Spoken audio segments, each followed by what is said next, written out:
Welcome guys. Welcome to Daily Crypto Trading. This is your host, Hasso, and today we're going to look at the Bitcoin price. Guys, we had a parabolic movement to the upside in a short term. 65% movement. However, guys, we have to be cautious, alright? We need to see a healthy pullback. So at the moment, what I'm seeing is a rising wedge. If we look at the 4 hours chart for Bitcoin, we are seeing a rising wedge, alright? That usually means a bearish momentum. So if we look just at the textbook, right? 101 textbook, what does it say? It says everything is bad. I'm just joking. It says pretty much if we see a textbook like this, we have a higher probability to see a downside, right? So far, I made this the 11th August, and so far it's pretty much played well. So the probability is we will see some kind of pullback. How much we need to look at. So if we open this and look at our VPR, we will see that actually the most support we got is actually around 40,000. So 42,000 is a key role. We don't see that much support, but it's still a key role to have a support. If we fell down, we need to see a strong 40,000 support pretty much. So what could happen is this scenario, right? So it goes down like now, have a support, go, have a resistance, have a support, and then just falls down all the way over here. And that this area is a key area. It needs to hold this area. If it does not hold the area, we will go further down to another key level, which is 63,000 and 64,000, right? So these are key levels.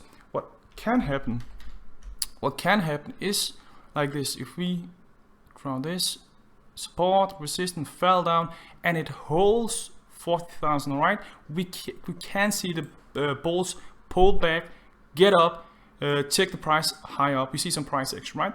So, but for the moment, what I am seeing, and this is without any of my emotions, so what I'm seeing is a bearish divergence, all right? A bearish divergence on the 4-hour chart is pretty much on the way. Now, what I also see, guys, is something else.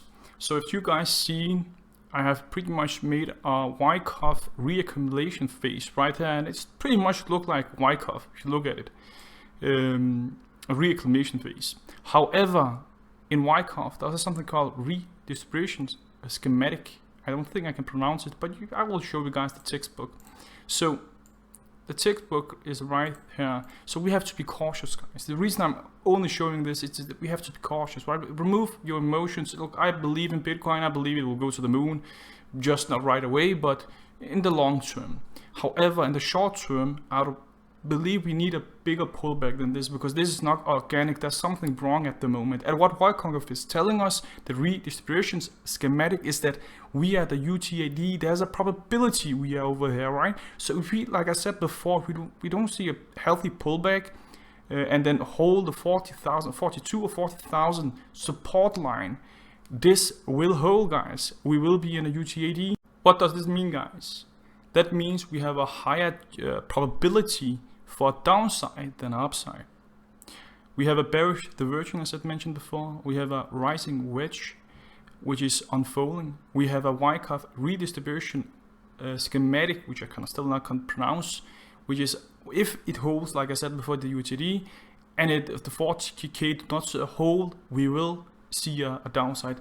The probability for a downside at the moment is a lot higher. Now, I'm not trying to be a bear or anything like that. I'm just saying the probability. I'm removing my emotion and looking what the signal says. However, guys, Bitcoin have proven us wrong before in the past. It can give us a big if you, and this TA will pretty much be, well, it will not be vetted, right?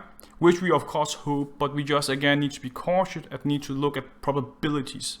No one can predict the market. The market almost always win. So we have just to be cautious and just try to read the market. Now, how can Bitcoin give us a big if you and just move forward? Well, let's look at the scenarios, guys.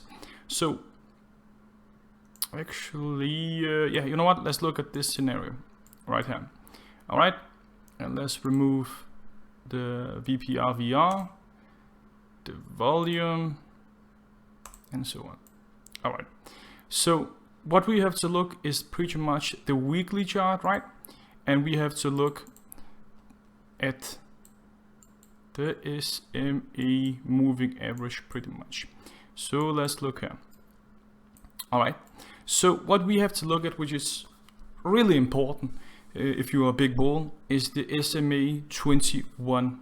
All right, this is really important. That's the red one right there. This is so important. For the moment, this weekly, it will close by tomorrow, or Monday, then this is closed.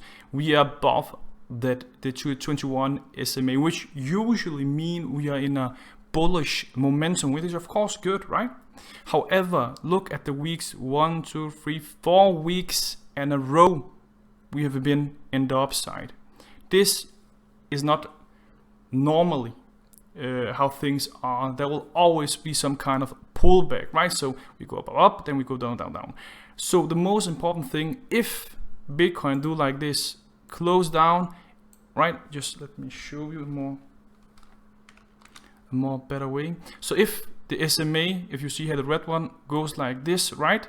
It will be like this because the moving average, and the weekly do like this, hit it back right here, right? And then bounce back. Then, my friends, we are in a bullish momentum. I will be the first one to argument and say, you know what? We are in a bullish momentum. Look at SMA and so on. This is what we want. But if Bitcoin do something else, if Bitcoin, now, if the SMA is still like this and Bitcoin actually goes up, but goes down again, and then do like this, right? If we like do like this and try to go above, but get rejected right there, all right, 42,000, which is the key support, like I said before, then we are again in the downside. So at the moment, this is not a scenario we want. We want the other one I showed you. We want a scenario where it goes up, close above 21, retest it, right? Hold the line and goes up. This is the best scenario for Bitcoin for the moment. If we don't see that, then the probability is higher that we go to the downside. So it will be exciting to see how Bitcoin will perform. Thanks for watching, guys. If you like the content, subscribe to the channel. Always remember, guys, I work with probability. I'm not a financial advisor and so on. I work with probabilities, and I can never ever predict the market as all the YouTubers say they can, which is that's not the truth. Anyway, see you next time.